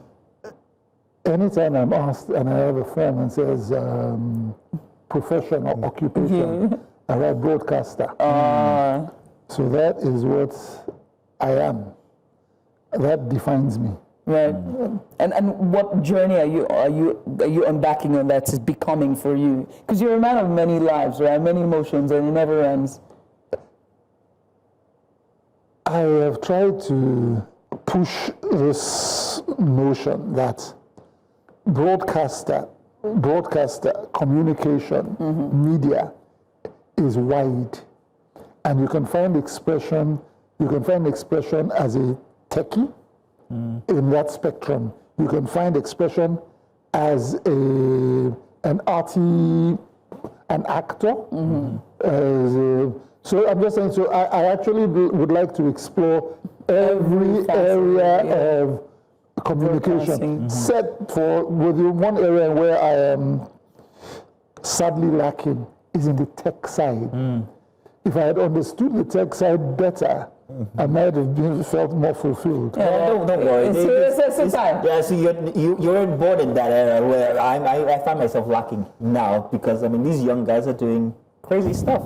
But that said, sir, I remember Tuesday Night Live, Friday Night Live with Patrick Doyle. That's right. So much has happened since then up until now when it comes to how our broadcasting terrain has evolved. From before, you used to need permission to actually express. You needed permission to be on the NTA. You needed the permission to be on this platform or that platform. But these days, we see young people with no permission. Podcasters. Exactly. Oh, and many people will argue that this is an erosion of the profession of broadcasting. It's not. You see, that's why they gave it their own name. They call it podcasting. So you don't regard this as broadcasting? No, they are in the sense that they're disseminating it widely. But that's where it ends because they don't have any rule book. Maybe they will evolve a rule book as time goes on because life evolves. I'm sure at one time broadcasting was probably the broadcasters of old were the people who had the gong and the thing that go to the town square, the town choirs. They were the broadcasters of one time. Yes. And things evolved to where it met us, where we did what we did on radio and television. And now it's a new world, so things evolve. So, and out with the old, in with the new. So it's now we, broadcasters, trained broadcasters, who need to reorientate our minds because we have captured the audience. And what's a broadcaster if he cannot interface with the audience? And these people have hijacked the audience. So it's up to us to adapt and, to adapt to the new paradigm and get on with the job of informing people properly and ethically. But with that comes the gatekeepers, right? And by the gatekeepers, I mean that the regulatory board, the censorship board, the NBC or whichever, but most importantly also the managers who are the ML affairs of whatever media house or broadcasting house. One thing about the podcasters and the new guys, they don't fall under any guideline. So they don't have any directorial but it's been evolved. Right. I know that there have been attempts by regulatory authorities to rein them in, but it's a difficult thing because I'm not sure that there's anywhere in the world where they've succeeded in reining in this new monster called the internet. Right. So and social media. Yeah. So my question is, because you're saying that it's left to us, the media itself, to capture the audience back. How do we then do that? Is it do you think that the watchdogs or the regulatory bodies or the gatekeepers need to be flexible as well and move with the tides? Because one thing I find is that these individuals are not, ready to dance, play ball. They want to stay. When you're talking about Nigerian gatekeepers, are a unique set of gatekeepers. Yeah. They're not in it for the essence of the whatever it is that they've been told to regulate. They're in it to how do I describe them? They're just people who want to occupy office and make their presence felt. In the course of this program, I might say something, and immediately somebody from NBC will call somebody to call somebody to send you a letter to give a fine. And maybe if you want to negotiate the fine and something. So what I have seen is that Nigerian regulators are in it for themselves. And they're open to negotiation. So they throw the book at you. So it's a money-making venture. No, not more than that, but it's much more than money. It's also power. Come and beg me. So that then your proprietor will go and talk to the minister. So the minister will call him. Then he will feel important. Say, okay, sir, it's because of you I'm doing it. Okay, we will withdraw the fine. So it's more than money. It's. First of all, let's talk about another art of which you are so passionate and which we enjoyed growing up. Let's talk about you as an actor. Now, it's very interesting to see the landscape of acting and Nollywood generally right now. It's been infused with so many new things, so many new people. People are expressing themselves in so many different forms. You also find an invasion of sorts of a different kind of actors into the Puritan Nollywood system. Puritan? Into the Puritan Nollywood system. So I'm wondering how this makes you feel. Do you believe that TikTokers, that content creators have any place inside of that Puritan system? Do you think that it's eroding the art of being an actor? I think Kanayo had a complaint regarding this one about 3 years ago. What's your take? And then he became a content creator himself.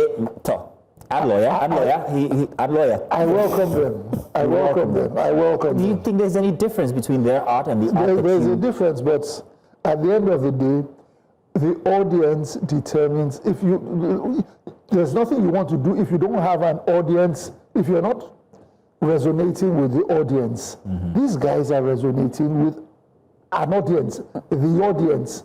This argument about the audience dictates what should be. I think that, don't you think that it is leaving too much on the table? Because, hear me out, your sets push the boundaries of what was possible in spite of technology, in spite of a depth of technology. Your set pushed what was possible. You did stage performance, interactive stage performances. There was stage play. There was so much of the arts that we saw, and that way it educated a generation that appreciated art and informed what we now have as Afrobeats and the likes. But those audiences did not know it, right? Until you presented them to them. Every generation has the concept of the zeitgeist, the ruling spirit. The ruling spirit right now has no regard for what you have said. You are the last generation to experience that structure. Now the world is borderless. I can sit in a room in Alaska and be addressing a purely Nigerian audience in Itafaji. You understand what I'm saying? So it's borderless. So rules have been thrown out. When it is now left to this generation to begin to evolve a set of rules. You remember there was a time in America where they had the Wild Wild West, where it was the rule of the gun, the gunslingers and everything. But the society evolved and found a way to start to sell those gun regulated. Order society. So right now, the digital society is in a wild, wild west period. But as we go along, we will find a way. For instance, the president of France is suing Candace Owens. For saying that his wife is a man. What I'm going to say, that they have internationalized the issue now. Candace Owens is sitting, the issue. Globalize it. Candace Owens is sitting somewhere in the United States and she's making expressions on the first lady of France. Of France, the first couple of France have decided to go to court. So I'm just saying, as we go along, things will tune themselves. So some of these things are a work in progress. I don't think we should be too alarmed. As the Bible could say, the world without end. Okay, you got it. The world without end. Okay, go ahead. So I was going to ask you, right, as we're talking about, the new age of acting and actors, I also am intrigued by, acting for you. Did you take a pause? Did you go on hiatus? Or is this something that you just did? You see, because that's why I tell you, anytime I'm asked what my profession is, I put broadcaster. Because it's broad. No, because that is my profession. And that is my foundation. So you took acting, and I don't think it will be right for me to call myself an actor. That's why I will call myself a broadcaster. Even broadcasters perform. So, but I'm just saying, the reason why is simple. Acting is a vocation, is a profession, is an occupation. Some people, it has a course of study. Some people go to school and become masters of that craft. So you cannot tell a gate-crashing broadcaster like me, cannot describe myself as an actor. I'm a broadcaster who can act. The same way that you're a driver, you drive very well, but you're not a chauffeur. You understand what I'm saying? So I act. I'm not, I act, but I'm not I cannot with full chest call myself an actor. But having said that, my entry into acting was very providential, if you like. Back in the day, I used to do continuity announcements on television for NTA. Those days, the television actually had continuity announcements. Yes. So now you have to be on screen. No, we used to be on screen. At intervals, we'll come on screen and we'll give you the program highlights at the end of one program. 4 p.m. Then even at some... At the end of the program, you come back and you back announce it and you... So I'm just saying, there I was doing that duty. And in those days, television started about 4 or 5 p.m. 4 p.m. But you have to come to the station earlier than that to prepare your scripts and all of that. Pre-production. My cousin, who used to be a drama producer in NTA, his name is Roland Henshaw. And we didn't exactly have an office, so I used to hang out in his office. But oftentimes in his office, they're doing rehearsals for plays and they're reading and all of that. So one fine day, I just said, Roland, make myself act now. And he gave me a script. We did all those rehearsals and stuff. And that was when I started acting. So some people become actors by assimilation and by... So I had an apprenticeship under a good number of people. I will say this for free. At the time, it was my best friend, Benladi Baku. He used to produce dramas. He was directed, remember the drama called Sparks? And even... was the Second Chance. Yes, I remember. All those ones. So he used to direct those things. So, and because we were very good friends, he used to ask me to come. And sometimes when he's working, when he's directing, I'm there and I'm looking at the stuff and I'm hearing him say, no, don't do it like that. So how do I say it? I was a sponge. I just absorbed it in, and so that's my acting entree. Now, since this focus is on you being a broadcaster, you've seen different generations of this art. You've seen it from when it was like the NTA and when radio was, you were on Voice of Nigeria. Alongside John Momo, yes, exactly. All the veterans. Now, I'm wondering how you feel when you take a look at what it used to be like and the regard that people used to have for especially radio and what it is now, where it seems like it's a free-for-all, everybody come eat. However, there seems to be no reward from it. There seems to be an erosion of that regard for people who are radio performers. And even when you look at traditional television in Nigeria, it's the same thing because of the infrastructure. But you live stream, people live stream the studios now. Yes. The radio studios. So I mean, there's a convergence of all these things. But the truth of the matter is, we're dinosaurs, and very soon we will become extinct. I'm not a dinosaur. Whether you like it, I'm Gaia, the Greek god of life. You better be a phoenix. You better be a phoenix, because this thing that we're talking about will die. Linear broadcasting is practically dead. It's on it. The only TV stations that thrive are news stations, because of the 24-hour news cycle. But then again, you are probably on. You're not terrestrial. You're not on a terrestrial. Digital. You're digital. So only news stations can survive as television, because streaming has taken over. So the word broadcaster is soon going to become broadcaster in the corporate sense. Like this establishment is a broadcasting organization. That term is going to be extinct very soon, and you'll become a streamer. You'll become news streamers, not a news broadcasting station. You understand? Much the same way that even DSTV is becoming what's that? The on demand. No, the on demand, the Showtime. You understand? Because Netflix came strictly as a streamer.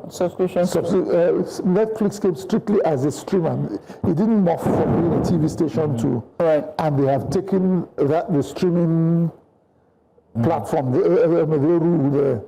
So everybody's going to So let's just get prepared. To piggyback off Mazino's question, and from our queue, I think that this is going to be the last question, but what Mazino was trying to raise earlier was about the sound of what we're hearing in terms of television and radio, and the fact that, or that the fear that it's a free-for-all, but most importantly is the lack of training that happens before. It's appalling. It's exactly. I think that's what Mazino was trying to point out. It is appalling. And I think maybe this is what we have to dwell on and discuss on. The fact that people are jumping those rounds of whether, and it's all over the arts, whether it's in literature, doesn't that tell you something about the proprietors of the stations? The proprietors of the station, I am sure many of them who own these stations are not children. They're not young. They saw the golden era of broadcasting. They sought to piggyback on that golden era and set up TV stations, radio stations. However, the urge for the quick buck.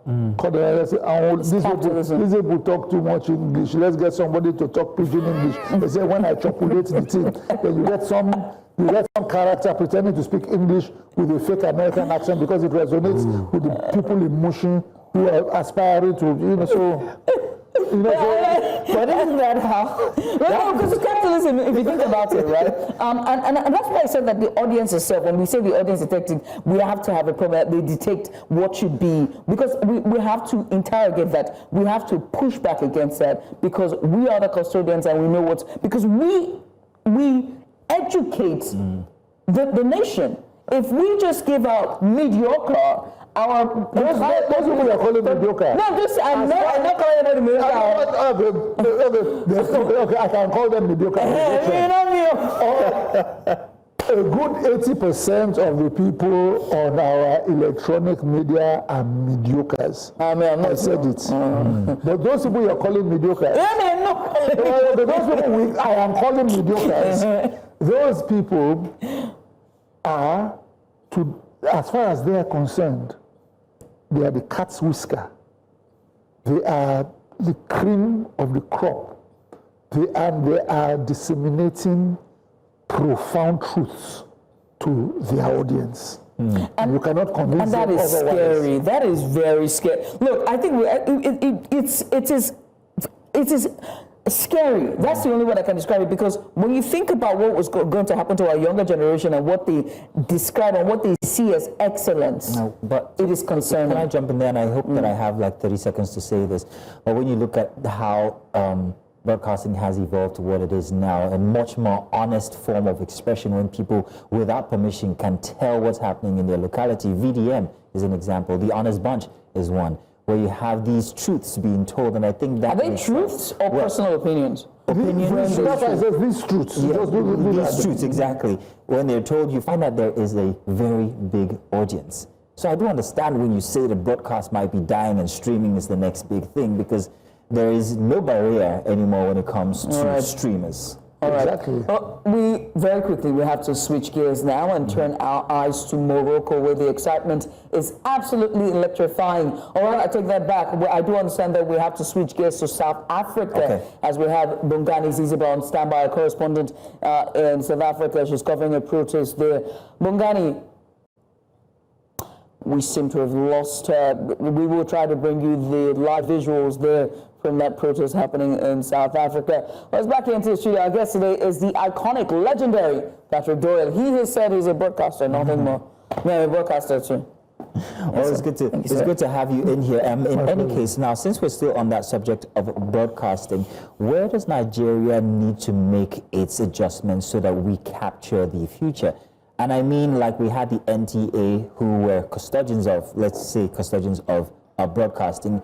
Have we lost that totally? Or is there anybody who can consolidate what we do when it comes to streaming? You cannot name names. Is there a process or a system where we can consolidate all of this so that it can be regulated, as the Nigerian government is trying to do when it comes to information? There are two tiers of streaming.